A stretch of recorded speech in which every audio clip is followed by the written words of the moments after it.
If you're over 50 and you're tired of that nagging ache deep in your lower back, you have definitely come to the right place. We are going to break down one of the most common causes of back pain for this age group, and then we'll walk through a 4-exercise plan to help fix it for good. So, let me ask you, does any of this sound familiar? You've been sitting for a bit, maybe watching TV, and when you finally go to stand up, you feel that sharp pain, or maybe it's just a real struggle to get fully upright. Or what about that first thing in the morning stiffness that just makes you feel way older than you actually are?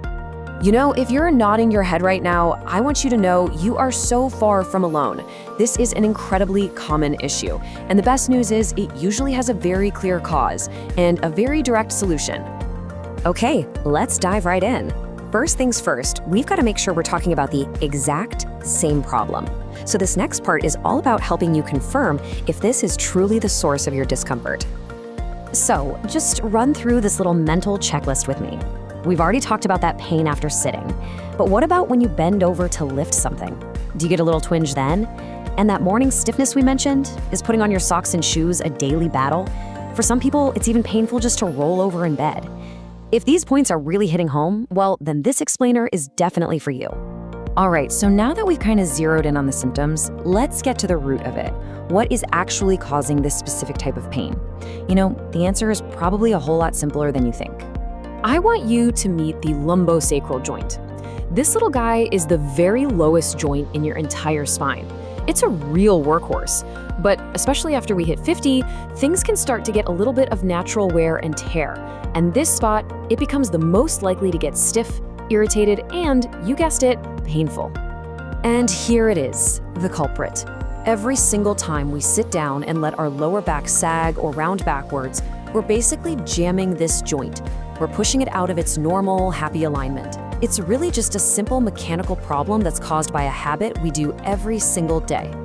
This right here, this really tells the whole story. Look at the positions that harm column. We've all done it. Slouching on the couch, sitting up in bed to read, putting our feet up. All of these cause that backward sag. Now look at the positions that help column. Sitting all the way back in your chair, making sure you support that natural curve in your back. It seems like such a small change, but believe me, it makes all the difference. So, we know the problem and we know the cause. Now it's time for the best part, the fix. We're gonna walk through 4 simple, really targeted exercises to get that joint moving properly again, and more importantly, to keep it that way. Okay, first up is what I like to call the foundational stretch. It's pure logic, right? If sitting with a saggy back is what jams the joint, we're gonna use this exercise to gently push it back in the right direction. For this one, you're gonna lie face down. The very first thing you do is a quick safety check. Gently push up onto your elbows. Now listen, this is really important. If you feel any sharp pain, stop. It means your back might be a bit too inflamed right now, so just move on to the next exercise. But if it just feels stiff or maybe even like a good relieving stretch, then just relax into it. Hold it for 30 seconds, just breathing normally. The big goal here is to try and do this every night to counteract all the sitting you did during the day. All right, next up. After we've stretched that joint, we want to gently loosen it up and start to restore its natural, healthy movement. This one is actually a 2-parter. You'll start on your back with your knees bent and then just slowly, gently rock your knees from side to side for about 30 seconds. This rotation is just fantastic for mobility. Then to finish, you'll scoot over to the edge of your bed and let one leg just hang freely off the side. You're just using gravity to gently stretch and open up that lumbosacral joint. Hold it for 20 seconds on each side. Okay, so exercises 1 and 2 are all about immediate relief and getting things moving. Now we're shifting gears. Exercises 3 and 4 are all about prevention and building that long-term strength. This next one targets a super important muscle that's almost always weak in people who get back pain over and over again.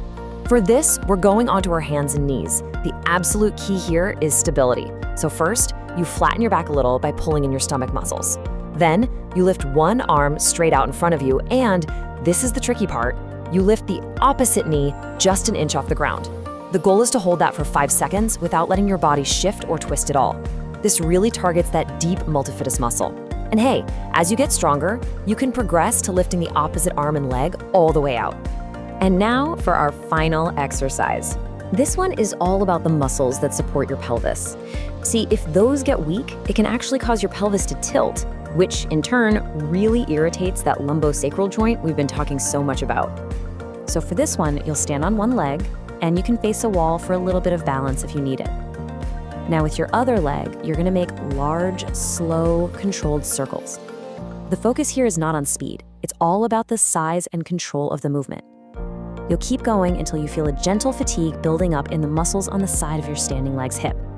That's your signal that it's working. Then you just switch sides. And there you have it, 4 really powerful exercises. But you know, the real magic happens when you put them all together into a consistent, easy routine. So let's lay out exactly what that looks like. Here is your simple plan for success. Every single day, preferably in the evening, you're gonna do the first 2 exercises, the stretch and the loosener. Think of it as undoing the stress of the day. Then, about 3 times a week, you'll do the 2 strengthening exercises, the core and the pelvic stabilizers. And of course, the foundation of all of this is to always be mindful of how you're sitting. This quote really drives home why those last 2 exercises are so incredibly important. See, this isn't just about getting out of pain right now, it's about building a back that's resilient for the long haul. Research is clear, strengthening these deep stabilizing muscles is your absolute best defense against the pain coming back again and again. So the only question left is, are you ready to take control?